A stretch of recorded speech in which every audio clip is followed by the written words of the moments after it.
Hi, welcome to Miss Annette's Little Farm in the Big City.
She loves her mama.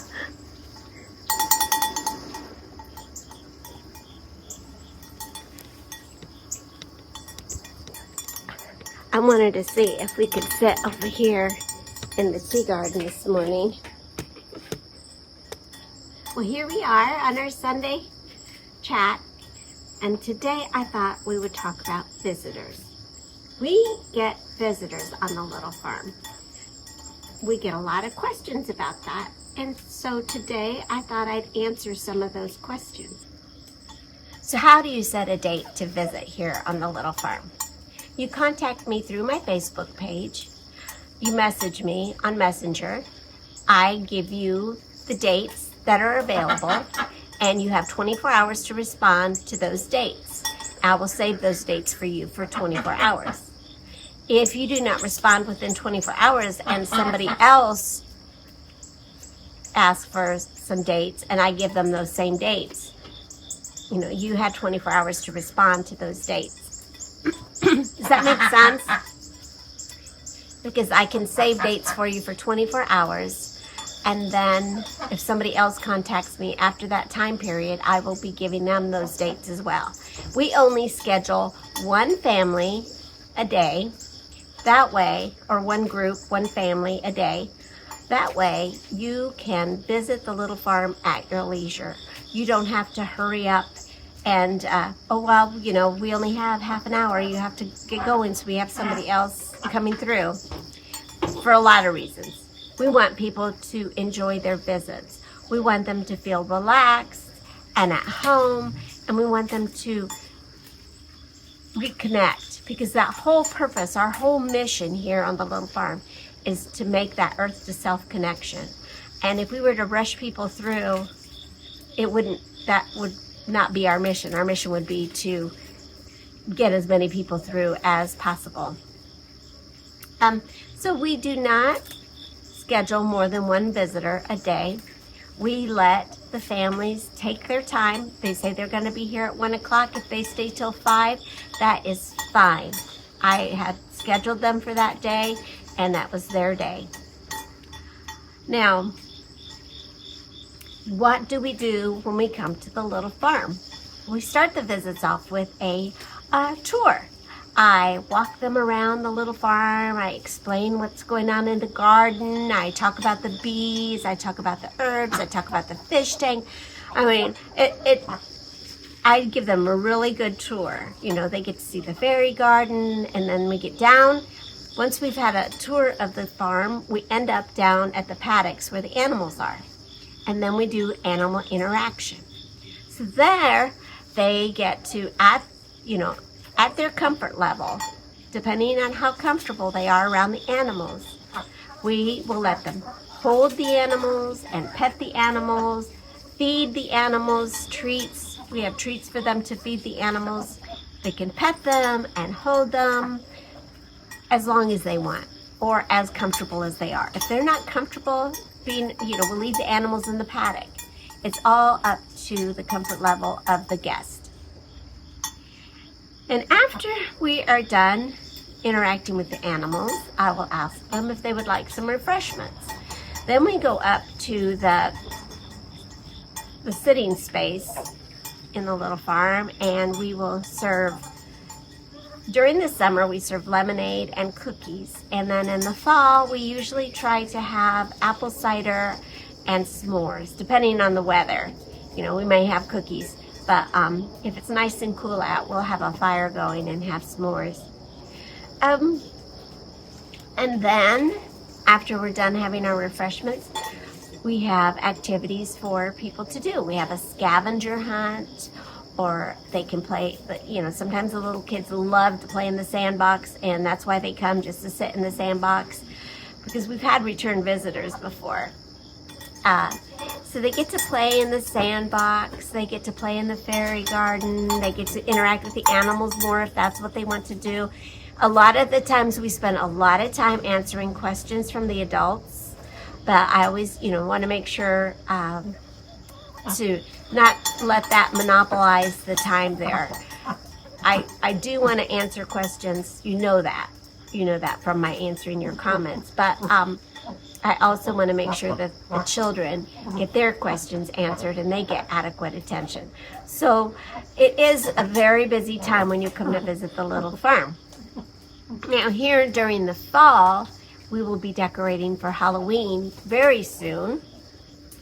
I'm just getting it together in my head when we can, what I want to do with all of the fall decorations and how I want to get that done. Now, we never ever use scary decorations. We did when the grandboys, my older grandboys were younger, they liked scary. So we would do scary stuff. We would go to the store and buy scary stuff because that's what they liked.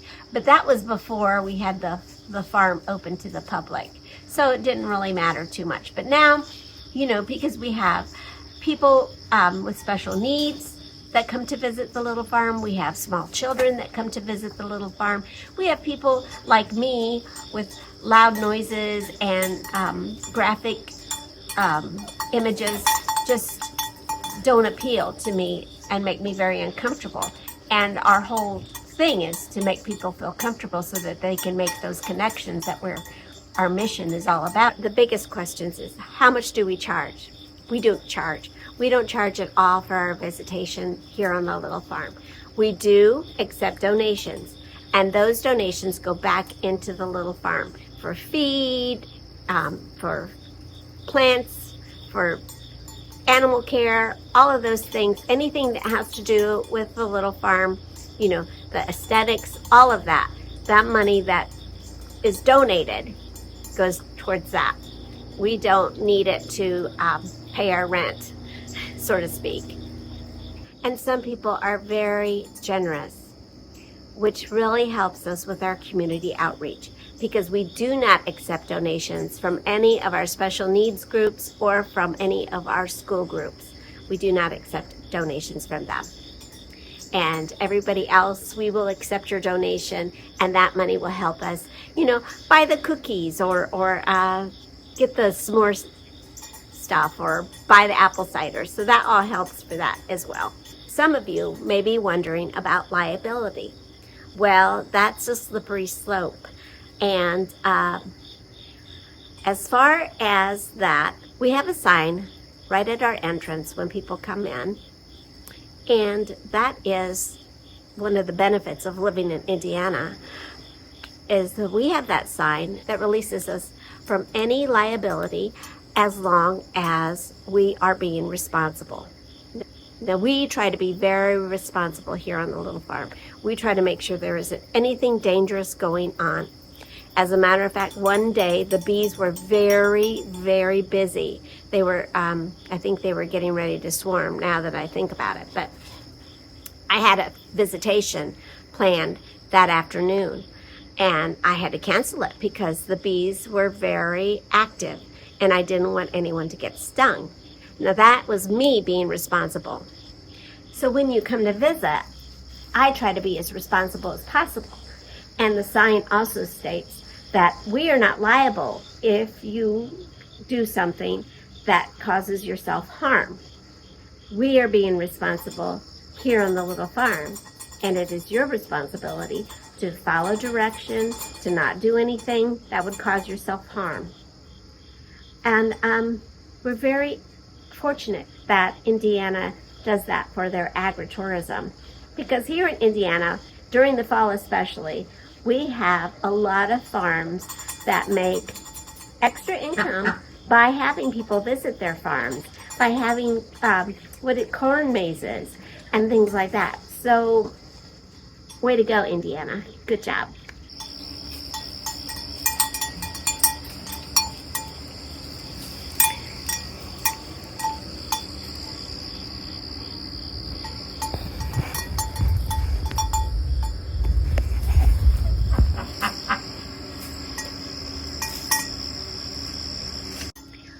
Well, I think I covered everything, but I'm not sure. And I'm sure after I get this video edited and put away that I will be thinking of something that I forgot. But hit me up in the comments if you have any questions. All right? It's a beautiful day today. I hope you're having a wonderful weekend. And I will see you in a couple of days. All right? Try to get outside today if you can. Take care of yourself. Take care of each other. And we'll see you next time. Bye. Love you.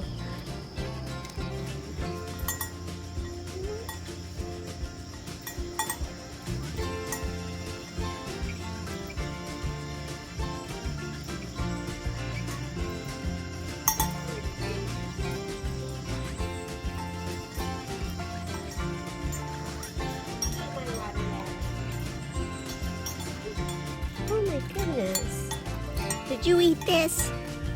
Did you eat my baby watermelon? It's the only watermelon I grew this year.